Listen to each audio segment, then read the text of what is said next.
Históricamente, el trabajo doméstico estuvo vinculado a la esclavitud y a la servidumbre. Hoy en día es un fenómeno mundial que muchas veces mantiene vivo el concepto de jerarquía basado en la clase social, el origen nacional o étnico y hasta el color de la piel.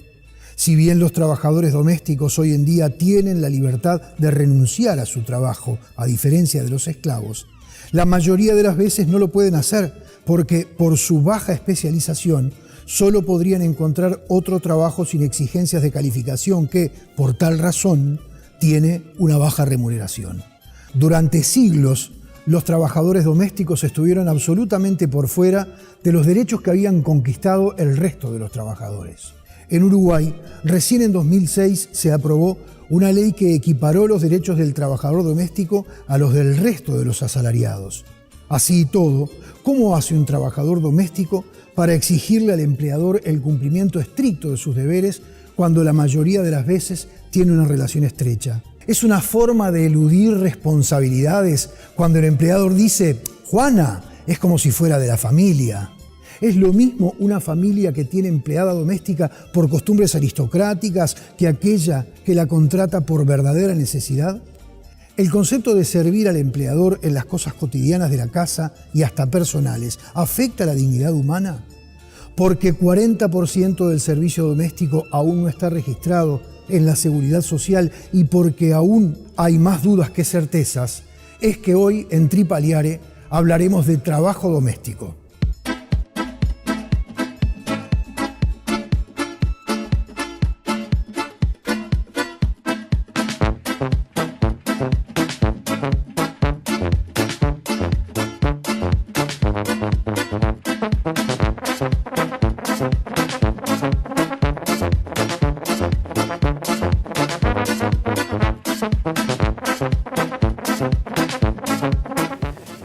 Lilian, ¿vos crees que tendría que existir el trabajo doméstico? Bueno, yo como feminista diría no tendría que existir porque nosotras estamos, en realidad desde el punto de vista de nuestras luchas por el cambio, diría cultural más profundo de las relaciones humanas, es todos y todas debemos hacernos cargo de nuestras vidas, cuidar de ellas y de la tarea reproductiva como parte de las responsabilidades que tenemos como seres humanos. O sea, cada uno del suyo. Cada uno del suyo. ¿Y por obviamente. qué la mirada feminista? Bueno, porque también hay pocos, pero hay varones trabajadores domésticos. Sí, imaginemos, yo qué sé, un bueno, mayordomo en una familia aristocrática. Generalmente el mayordomo no hace la misma tarea que la mujer. Más bien que regentea, ¿no? No, que regentea. Pero, bueno, en general el trabajo doméstico remunerado es una prolongación del rol que las mujeres tienen en el trabajo de cuidado, que no es remunerado, ¿no? Es decir, el cuidado de la vida que es necesaria porque los seres humanos somos vulnerables, necesitamos cuidados, lo hacen las mujeres en forma gratuita y es un área de la reproducción de la vida que no es considerada trabajo, que es invisibilizada, etc. Entonces, cuando una mujer por A, B o C no puede cumplir esa tarea, generalmente recurre a otra mujer que es la que hace la tarea que sustituye ese trabajo necesario, ¿no? No puede o no quiere. Dejemos esto para más adelante porque ser. Hay un problema social que se vislumbra en la sociedad que lo quiero tratar contigo porque quiero ver cómo lo ve la sociedad civil organizada, pero por eso dejemos entre paréntesis o en stand-by no quiere o no puede. Yo, en realidad, cuando te hacía la pregunta de arranque, en realidad estaba pensando en la dignidad humana, independientemente de esa mirada de género que ustedes, o que vos en este caso, le estás dando a la pregunta que yo te acabo de hacer. ¿Servir a otro afecta o no afecta la dignidad de la persona? Bueno, depende, ¿no? Porque eso depende. Me parece que pueden haber relaciones de servicio que son necesarias y que en un marco de derechos no significan la indignidad de las personas. Para mí no es un trabajo, creo que el capitalismo nos obliga a percibir dinero y nos impulsa a un mercado que siempre es indigno en última instancia. Mirado desde el punto de vista más esencial que tú lo estás planteando, yo diría todo trabajo genera plusvalía, todo trabajo se queda alguien con parte de nuestro trabajo y por lo tanto no necesariamente implica la dignificación. Desde ese punto de vista, el trabajo que realiza cualquier persona en el área de servicio es tan digno como cualquier otro, en la medida en que permite a esa persona construir su autonomía económica, su vida, su proyecto de vida. Claro, pero hay servires y servires, por decirlo de alguna manera. Es decir, de repente vos necesitas asistencia letrada y contratás un abogado que te está sirviendo a vos, está trabajando para vos. No creo que el abogado tenga afectada su dignidad al realizar su trabajo, porque además lo eligió por vocación. Ahora, cuando necesitas a alguien que te limpie la casa, también contratás a una persona para que te sirva. Y ahí es donde yo veo que hay cierto grado de afectación. Por eso muchas tareas de servicio son retribuidas, además de con el salario correspondiente, que siempre es magro, con propina. Me da la sensación, yo asocio la propina. Bueno, al mozo le das propina, de repente el chico que te sube la garrafa le das propina, porque él cobra su salario por eso, pero hizo algo que de repente tuvo cierto grado de afectación a lo que debería ser la igualdad entre las personas.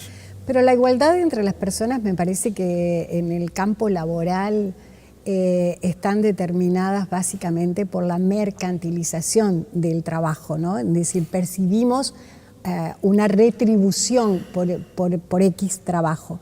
Y en ese sentido yo creo que el trabajo doméstico es un trabajo que no afecta la dignidad de las personas. Creo que las mujeres en general, que son quienes la realizan, llegan allí como parte de sus estrategias de sobrevivencia, en muchos casos como parte de un problema social mucho mayor, porque en general las mujeres han tenido pocas oportunidades laborales, porque hay una segmentación del mercado de empleo, entonces es su vía de entrada.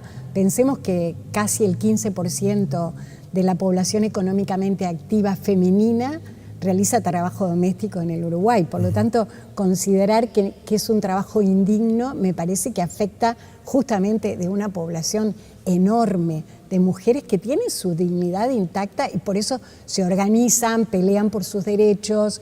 ¿Pero no preferirían hacer otra cosa?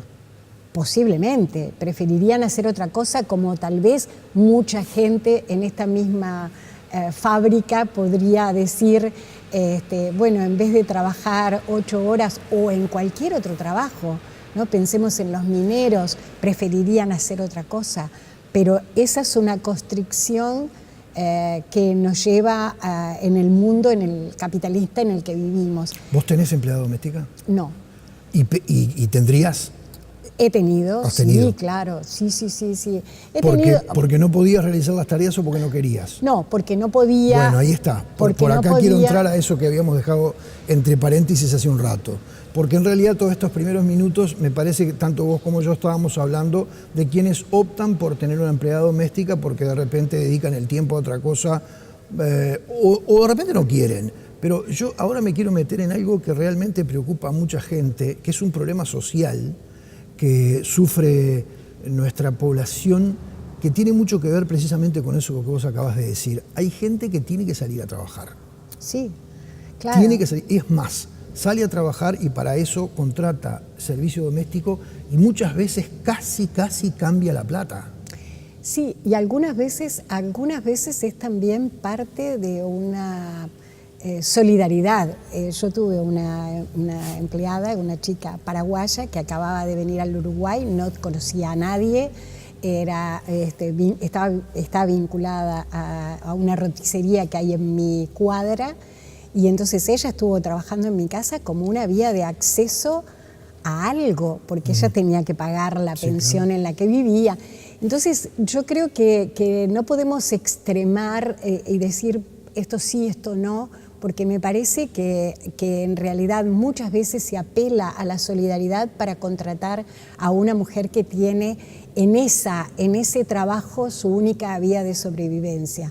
Entonces me parece que también es redistributivo, si se quiere pensar en eso, si a mí o a ti o a otras personas tienen recursos que les permiten pagar, también estás redistribuyendo. No es lo ideal. Lo que pasa es que lo que no es ideal es el régimen que vivimos. O sea, lo que no es ideal es esta constricción a un mercado que despoja en realidad a las personas de las posibilidades de elección. Y esas posibilidades de elección en realidad se dan mucho antes de llegar al trabajo doméstico, ¿no? Si tenés estudios, si podés acceder a otro tipo de trabajo, si podés ganar más en otra área.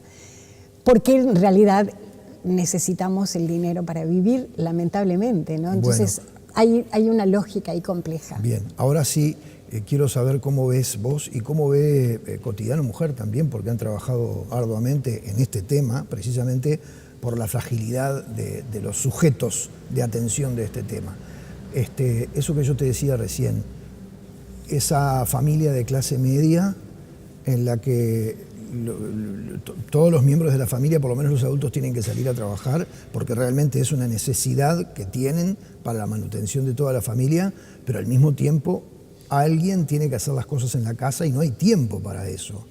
Y muchas veces personas de salarios normales, hasta te diría un tanto magros, tienen que contratar los servicios de alguien, ya sea para que les mantenga limpio y ordenado el hogar, o para que le cuide a los niños, o para que, bueno, ahora de a poco está empezando a andar el Sistema Nacional Integrado de Cuidado, ¿no?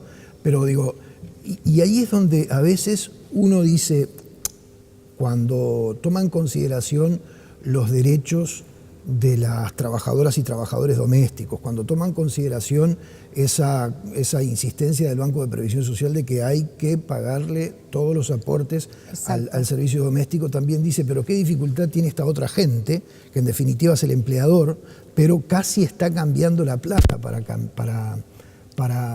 contratar a trabajo doméstico. Hay como un nudo, me parece, ahí difícil de desatar. Me parece que eso se vincula con lo que planteabas al principio. Si en realidad yo necesito, y además en Uruguay en particular, donde la población es adulta mayor y cada vez se necesita más el trabajo doméstico. Yo hay cosas que no puedo hacer y hay gente en mi edificio que tiene la edad suficiente como para decir hay actividades y tareas.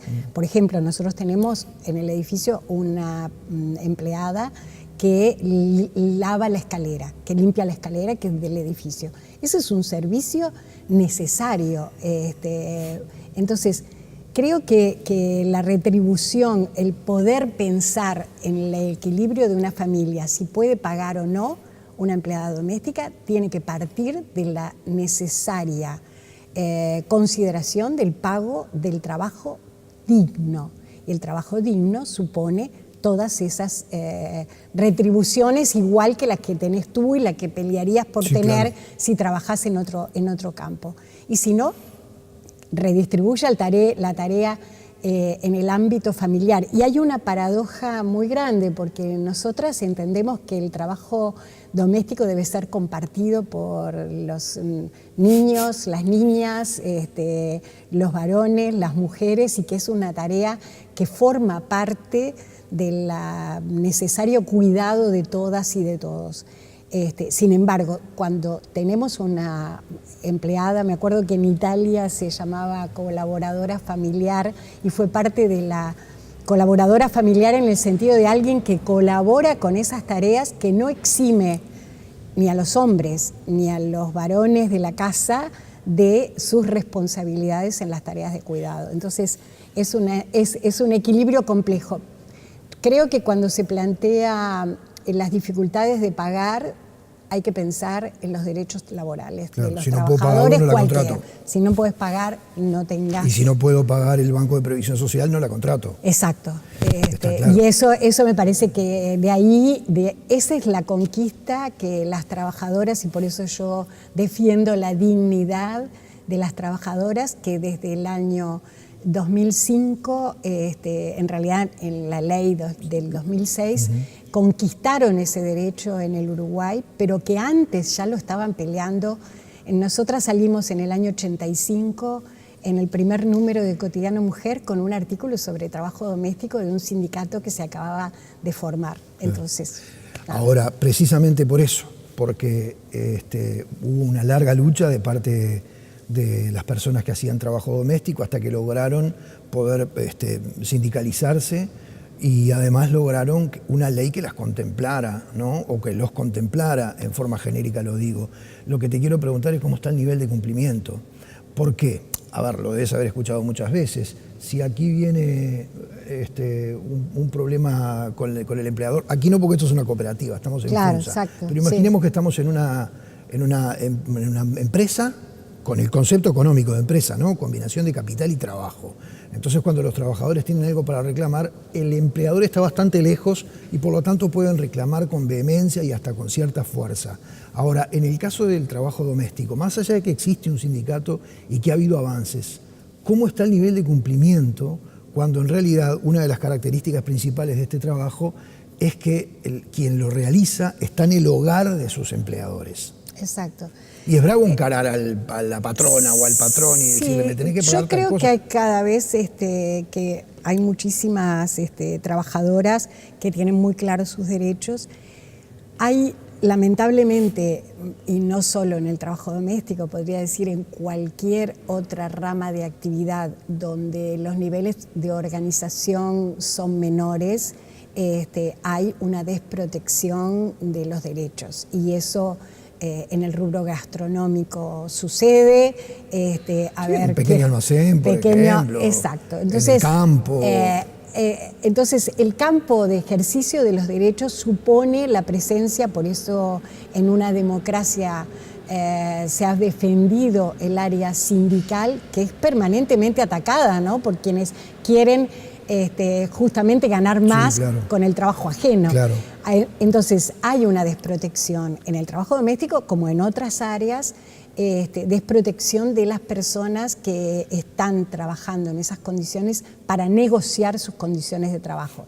Yo creo que eso es menos en Montevideo, es más presente en muchas capitales del país, escuchando a las trabajadoras, sus testimonios, a veces es terrible las cosas que cuentan, y sobre todo porque el nivel de organización, cuando la necesidad es grande, cuando tu comer tiene que ver con lo que percibís en una casa, evidentemente los grados de elección son muy escasos. Sí, claro. Por eso también pensar en una sociedad que asume la educación de adultos, que asume la educación permanente, que asume la formación y la redistribución. Yo estoy de acuerdo con la renta básica, por ejemplo. O sea, la renta básica universal. Universal, claro, porque me parece que si todos necesitamos tener un recurso económico para comprar la comida o para alquilar una casa, ese es un derecho universal, lo necesitamos para vivir. Está claro. Por último, Lilian, y vinculado a esto último, alguien que hace trabajo doméstico y nos esté mirando en este mismo momento y esté otra vez, porque lo saben, las personas que hacen el trabajo doméstico saben que tienen sus derechos contemplados en nuestro sistema jurídico, pero digo, están recordando todos los derechos que tienen y que de repente no se animan a reclamárselo a su patrón incumplidor. Sí, tienen miedo de perder el trabajo, por ejemplo, muchas veces, por ejemplo. ¿no?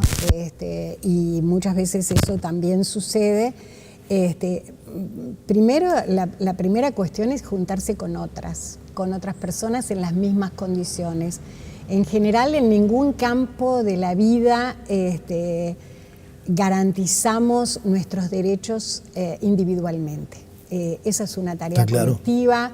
Eso es una tarea colectiva que supone estos dos colectivos. También supone el colectivo de empleadoras, que generalmente son las mujeres, entonces la subordinación se pasa de unos a otros, pero también las mujeres muchas veces están subordinadas en el campo del hogar, ¿no? en el campo de las decisiones. Bien. y entonces juntarse con otras es la tarea fundamental para poder defender esos derechos. ¿Hay un porcentaje concreto que se pueda conocer del nivel de incumplimiento de las leyes que protegen al trabajador y trabajadora doméstica? En general se calcula en el BPS, podríamos decir que en términos generales la no incorporación al Banco de Previsión Social podría estar determinando, pero es un poco engañoso porque muchas veces las propias trabajadoras no quieren pagar su incorporación porque prefieren percibir, a veces los salarios son bajos, aunque se ha conquistado bastante la recuperación salarial, pero yo no me animaría a decir un número. Creo que es si bien hay un 40% de no inscripción. Ahí está, pero por distintas, por lo menos nos orientaste. Puede ser por distintas causales, porque la trabajadora no quiere, ¿verdad? Sí, aunque general, eso también es relativo porque el derecho laboral rige el principio de irrenunciabilidad y eso es un derecho. Y esa es una cosa que es un derecho y además es una obligación de los empleadores, hombres y mujeres, que contratan trabajo doméstico, inscribirlos en la seguridad social. Y esa es una obligación irrenunciable también. Te agradecemos por haber estado, Lilian. No, por favor, a las órdenes.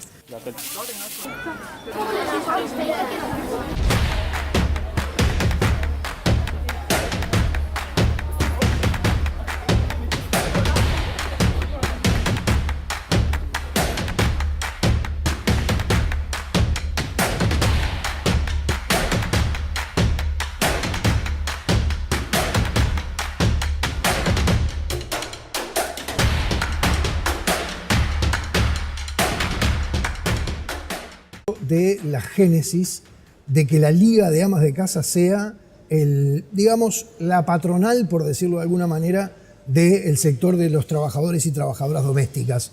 ¿Cómo se dio esto? Porque uno piensa, ama de casa es precisamente la que no necesita trabajo doméstico.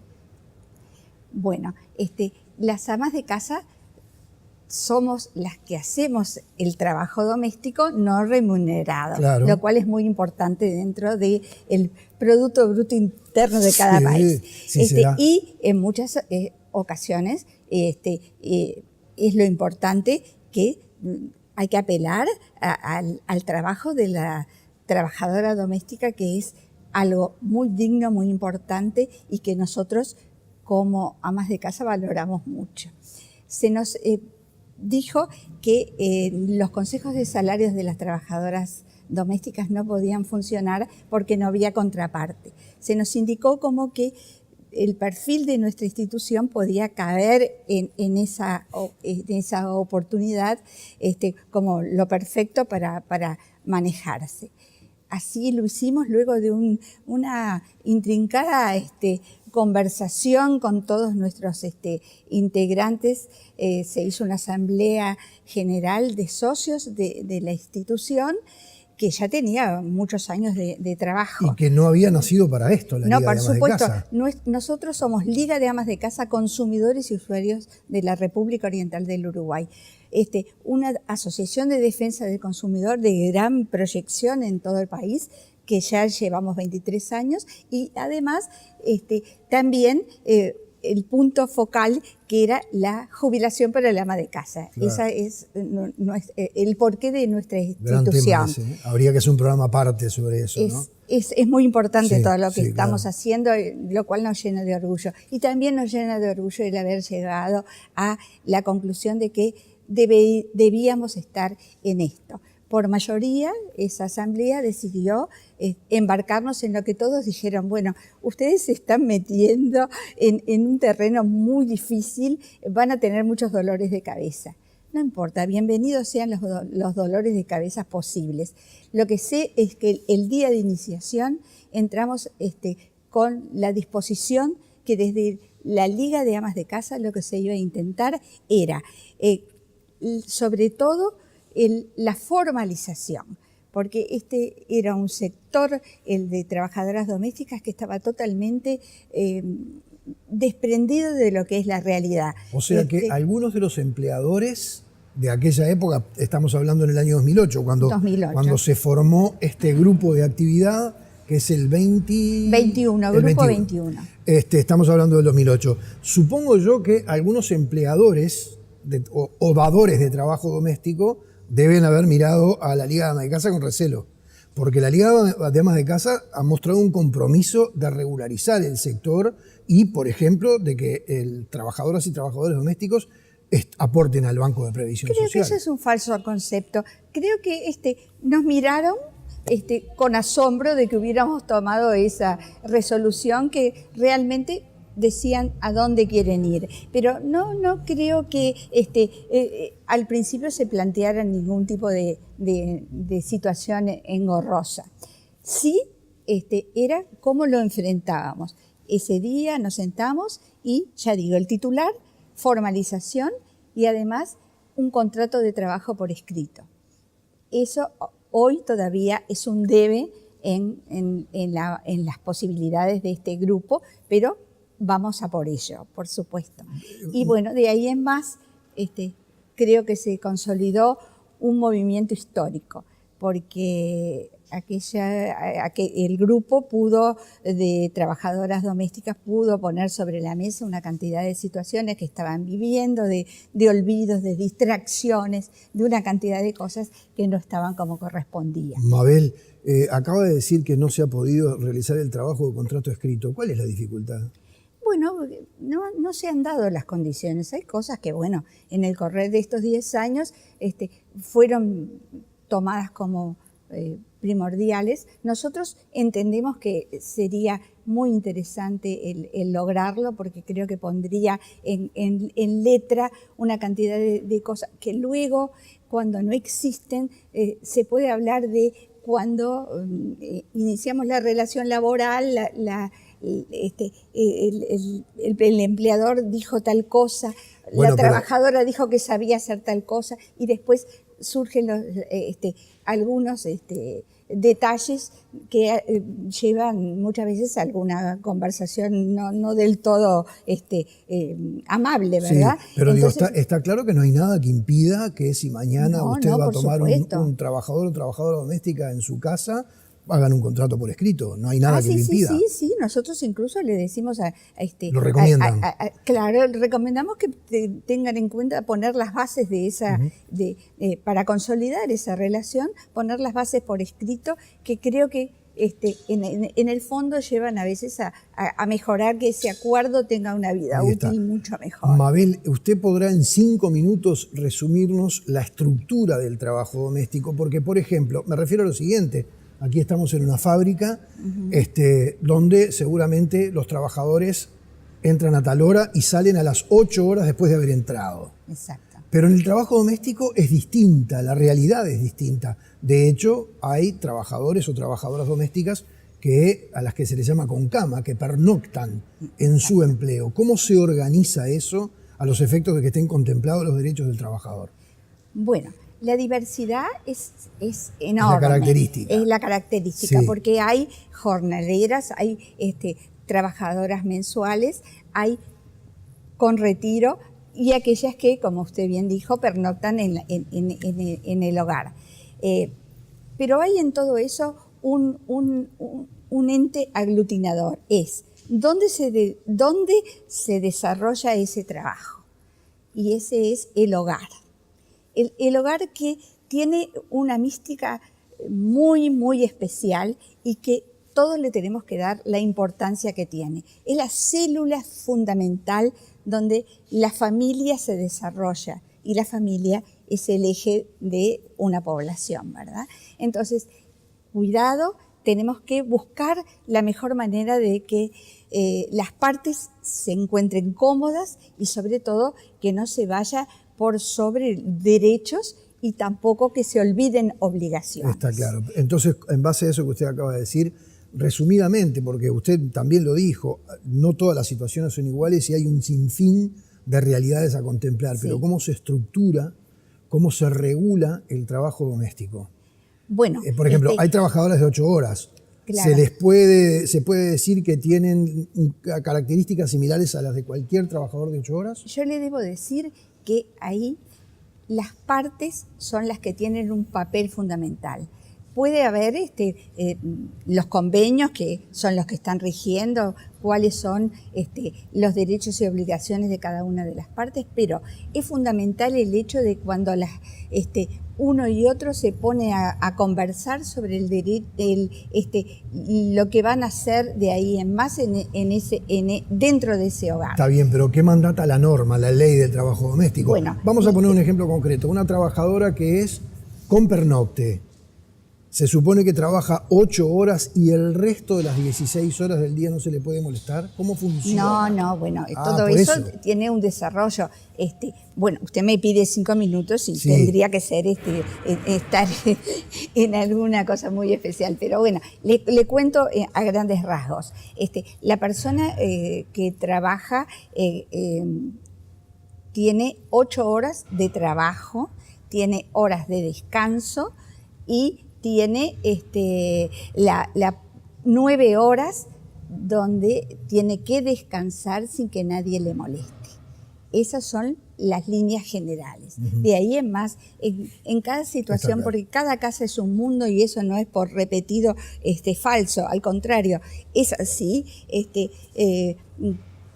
porque depende también de quiénes son las personas que son objeto de ese cuidado, en algunos casos, que pueden ser niños, que pueden ser personas mayores. Y en el caso de que sea una persona mayor que necesita, por ejemplo, cierto grado de atención durante la noche, no toda la noche, ayuda para movilizarse al baño. Bueno, eso ya es un trabajo especial. Eso ya tiene... porque ahí hay una interrupción de las 9 horas de descanso. No, pero es que ahí es la hora de trabajo de esa trabajadora entonces y tiene el beneficio de también la prima por nocturnidad. Todo se tiene que ir manejando con esa casuística. Por eso es muy difícil, pero está todo bastante bien organizado y armado. Ahora, lo que muchas veces no está tan bien ordenado es la comprensión de cada una de las partes. Muchas veces hay, voy a empezar por los empleadores, algunos empleadores que se olvidan de que tienen que cumplir con determinadas reglas y hacen caso omiso y lo van disimulando y buscando salir por la tangente. Y por otro lado también en otros casos son las trabajadoras las que achican horarios o bueno, no olvidemos que muchas veces las trabajadoras tienen las llaves de la casa y son las que manejan, van, vienen, salen. Eso también es importante. Ahí hay siempre en todo esto es una relación donde la confianza tiene un poder fundamental. Es una relación basada en la confianza. Exactamente. Bien, para terminar y para quedarnos enganchados con esto último, ¿las empleadoras sienten a la trabajadora doméstica como parte de la familia? ¿O eso es una excusa muchas veces que se le pone a la trabajadora doméstica para que el empleador no haga frente a determinadas obligaciones que tiene? Si yo diera una contestación a esto, sería una contestación falsa, porque cada uno tiene diferentes sentimientos y distintas cosas que le acercan a la persona que trabaja en su hogar y viceversa. Es decir, hay quienes toman como profesional o como ese trabajo puntual, que es un trabajo, y eso nadie lo tiene que discutir. El trabajo doméstico es un trabajo. Bien. Y como tal hay que razonar. Pero aparte de eso, por ejemplo, ¿usted tiene tengo trabajadora doméstica. ¿Y la considera como de la familia? Yo la considero como una persona que forma parte de mi vida, pero no de la familia, porque la familia es la familia que nació con los vínculos de sangre. Está bien, está bien. Mabel, gracias por el aporte y por haber estado con nosotros. No, por favor, un gusto y ojalá que podamos tener así espacios como porque hay que hablar y sincerarse. Hay mucho por decir en esto. Gracias por haber estado.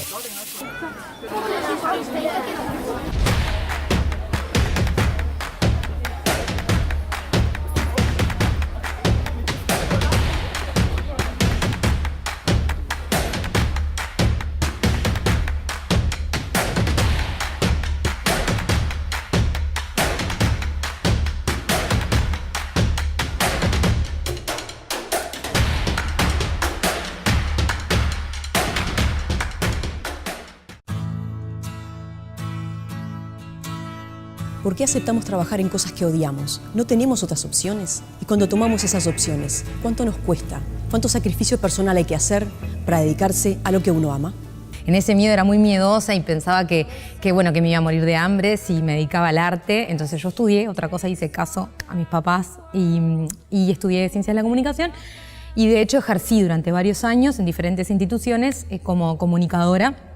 Pero bueno, era empleada pública y en un momento esa actividad me empezó a torturar, me empezó como a enfermar adentro. Yo sentía que no tenía espacio para desarrollar mis proyectos y bueno, tenía que tomar una decisión. O me seguía como absorbiendo el organismo público o empezaba a forjar mi camino y bueno, aún era bastante joven, no tenía hijos y bueno, y dije, es ahora. Tú no lo entiendes, Neil. Tienes oportunidades con las que yo ni siquiera soñé y no te dejaré desperdiciarlas. Tengo que decirte todo lo que siento. ¿Qué? Estamos muy preocupados por tu Dime lo que futuro. sientes. ¿Qué es?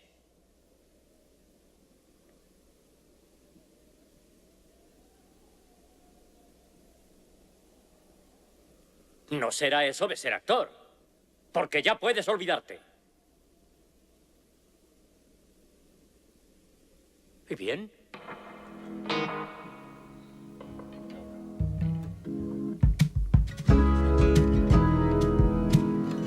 Yo renuncio en el 2012 al Ministerio de Educación y Cultura. Bueno, y ahí, de hecho, no tenía trabajo. Renuncié a fin de año, en diciembre, y tenía todo el verano por delante. Y, bueno, no tenía nada seguro. Yo era docente de secundaria, como lo soy ahora, de teatro, pero las elecciones eran en febrero, por lo tanto tenía un gran vacío en mi futuro. Y eso se trasladaba a un montón de horas libres para poder crear. Eso me fascinó y, de hecho, fue como si hubiera sacado un tapón a una botella, porque ese panorama de incierto me generó un montón de energía que la canalicé en un montón de cosas, porque ese año de hecho escribí e hice más que nunca. Y empecé a investigar sobre un tipo de espectáculo que yo quería montar, que en su momento fue el arte de ilusionar, sobre un lenguaje de ensamble entre danza, teatro y sonido, y una dramaturgia que no fuera verbal. Y bueno, y junté a mi equipo de trabajo, a mis compañeros de Efímero y a otros invitados, y empezamos a entrenar y a investigar. Y bueno, durante 2 años llevó ese proceso. Ganamos el Fondo Iberescena para la coproducción Uruguay-Brasil. Y bueno, y a fines del 2014 estrenamos El Arte de Ilusionar, que fue como la concreción de, el primer proceso creativo liderado por mí.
Nosotros creamos Efímero Teatral en el 2007, cuando estábamos por egresar de la EMAD, con un grupo de compañeros de generación, y mi pareja también, y amigos. En un grupo de teatro independiente tenés que saber producir y gestionar para que sea redituable lo que haces y no pierdas plata. Al inicio esas herramientas no las teníamos tan claras y nos embarcamos en grandes desafíos inabarcables y muchas veces el despliegue técnico y estético-plástico, porque somos un grupo que nos caracterizamos porque el elemento estético-plástico es un signo que está muy priorizado dentro de los espectáculos, nos insumían un montón de dinero y de tiempo para realizar eso y a veces los números no daban. El teatro ya es parte de mi personalidad, de mi vida, y ocupa un lugar que si eso no estuviera, habría un gran vacío, que no se podría llenar con nada, porque le da sentido a todo. Adela, En estos años que ha transcurrido desde que se formalizó el trabajo doméstico, se creó un sindicato y las partes se sentaron a negociar. ¿Qué se ha logrado? Bueno, se ha logrado mucho. A nosotros dentro del sindicato nos parece que es poco, pero se ha logrado mucho. Se logró tener en el 2006 una ley aprobada, que es la 18.065, y de ahí el más, un 19 de agosto, nos llaman al primer Consejo de Salario, que es tripartito, Ministerio de Trabajo, patronal y sindicato. De ahí el más, venimos trabajando con la patronal y el ministerio, y ya llevamos 4 convenios firmados. El último se firmó el 16 de abril del 2016. ¿Cuáles son los aspectos del trabajo doméstico que se han ido ordenando a lo largo de estos años, han sido contemplados en esos convenios, en esos 4 convenios? Y más que nada, ¿cuáles son los derechos de las trabajadoras que han sido contemplados y que antes no estaban contemplados? Bueno, en el primer convenio se logró, que fue el primer convenio, fue en el 2010, se logró que la trabajadora doméstica, que se hiciera cumplir a los patrones las 8 horas diarias, 44 horas semanales, por 25 jornales. También ahí se ha logrado que se pague lo que nosotros trabajamos en la tripartita, ¿no? Nosotros llevamos proyectos con la patronal, si no, se ve, pero se llega a buen acuerdo y se logra que las trabajadoras tengan aumento. Los aumentos son en franjas, la que gana más lleva un porcentaje menor, y así sucesivamente hasta lograr, ¿no?, que más o menos la que esté más abajo llegue al nivel más arriba. Nosotros eso se va haciendo desde el segundo convenio, que él sea franjeado. Se logró eso, se ha logrado que en el convenio del 2013 tengamos el presentismo perfecto, que es que con el medio aguinaldo nos den un cuarto aguinaldo más. Se logró en este último convenio, se ha logrado... Perdón, me detengo un segundito ahí porque la verdad que es novedoso esto para mí, a pesar de que para ustedes ya tiene unos cuantos años. ¿Con cuál de los medios aguinaldos? Con los 2 medios aguinaldos. O sea, nosotros tenemos un medio aguinaldo en junio, ahí va un cuarto más, ¿no? Y en diciembre tenemos el otro medio, va otro cuarto más. O sea que en el año un medio, aguinaldo y medio. Exactamente. Un sueldo anual complementario y medio. Exactamente. Un SAC y medio. Eso es lo que se logró.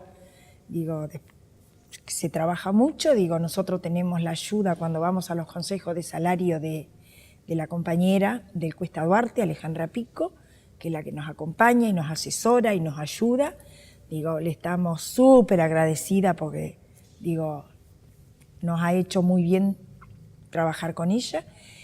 Y después en el convenio que firmamos en el 2016 se logró que el salario vacacional tenga un plus de un 15% más, ¿no? Eso se logró en el 2016, pero se empezó a cobrar la licencia que se tomaba en enero del 2017, ¿no? O sea, que viene a ser la licencia del 2016. Sí, del 2016. La que tomamos licencia en enero, febrero, marzo, ahí ya el salario vacacional se le agrega un 15% más. Bien. Bueno, precisamente por esto que usted acaba de decir, era ahí donde quería llegar, porque debe haber, me imagino, y sí me imagino, trabajadoras que saben estos derechos que usted acaba de detallar y que sin embargo saben que si se lo plantean a su empleadora tienen un problema. Y si van al sindicato también tienen un problema, porque cuando el sindicato venga a notificarle a la empleadora o al empleador que tiene que ponerse al día con lo que no ha hecho, y el empleador va a decir, fuiste vos la que me fuiste a denunciar al sindicato. ¿Cómo manejan eso que tiene que ver con las relaciones humanas? Nosotros, por ejemplo, tenemos compañeras, sí, que no logran que les paguen lo que corresponde, sí, obvio, y en el interior más que Montevideo. Eso es así. Montevideo es como que es un país aparte. Digo, lo que nosotros sacamos es para todo el Uruguay, pero en el interior cuesta mucho más. Y aquí en Montevideo nos pasa esa situación que usted dice. El tema está que la compañera llega al sindicato y esto se hace por intermedio de los abogados que citan a los patrones a la DINATRA, entonces ahí es donde se llega a un acuerdo. Nos ha pasado que han despedido a la compañera. Por eso, la represalia. No, sí, nos ha pasado que han despedido, pero también nos ha pasado la inversa, que no despiden a la compañera, reconocen que están en falta y pagan lo que tienen que pagar. O sea, nos pasan las dos cosas. Así como pasa una, pasa la otra. Entonces nosotros tratamos de que la compañera, antes de que tome cartas en el asunto el sindicato con los abogados, que la compañera hable con sus patrones y diga lo que realmente tienen que pagar o realmente lo que ella quiere que se le pague, que es lo que correctamente tiene que ser. Bien.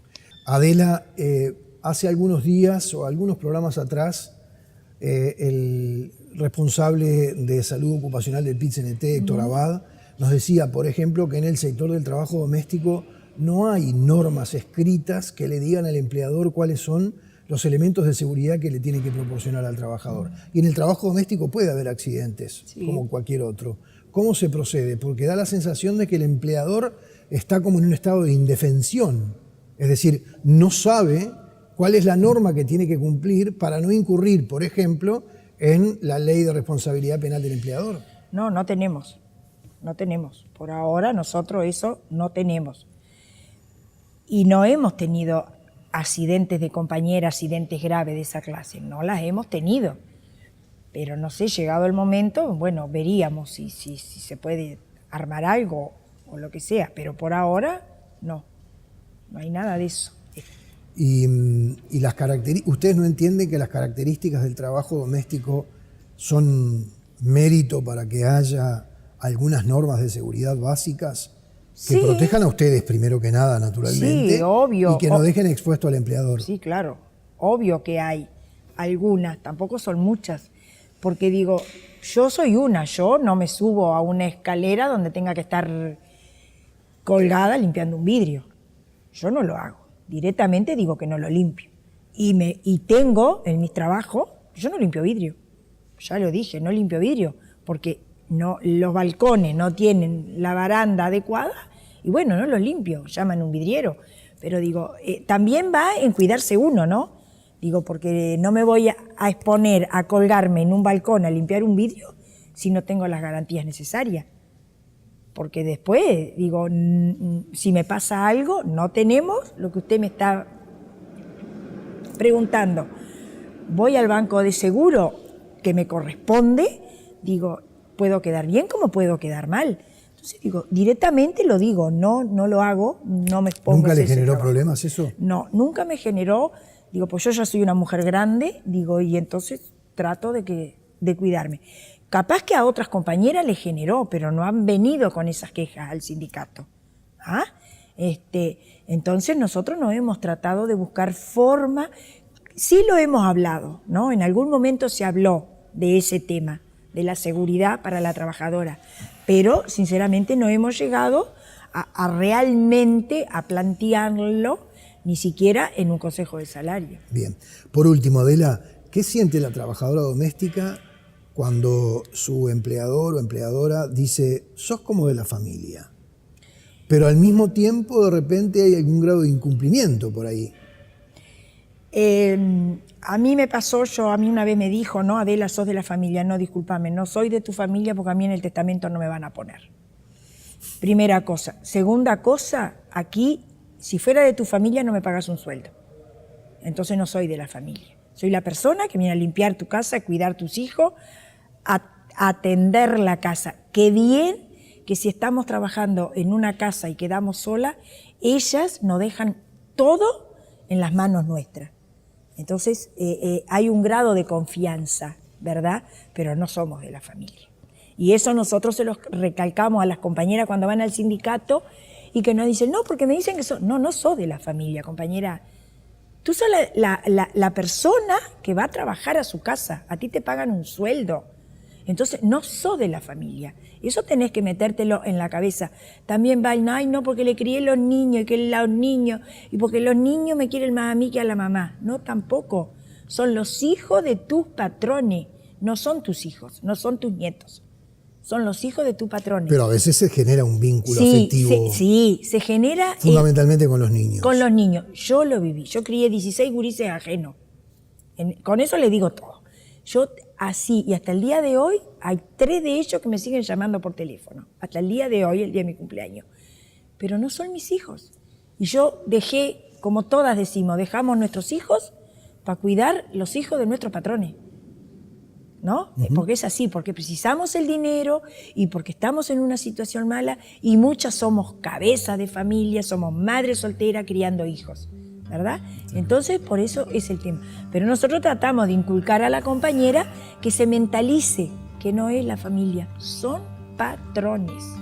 Muchas gracias por haber estado, Adela. Muchas gracias a ustedes.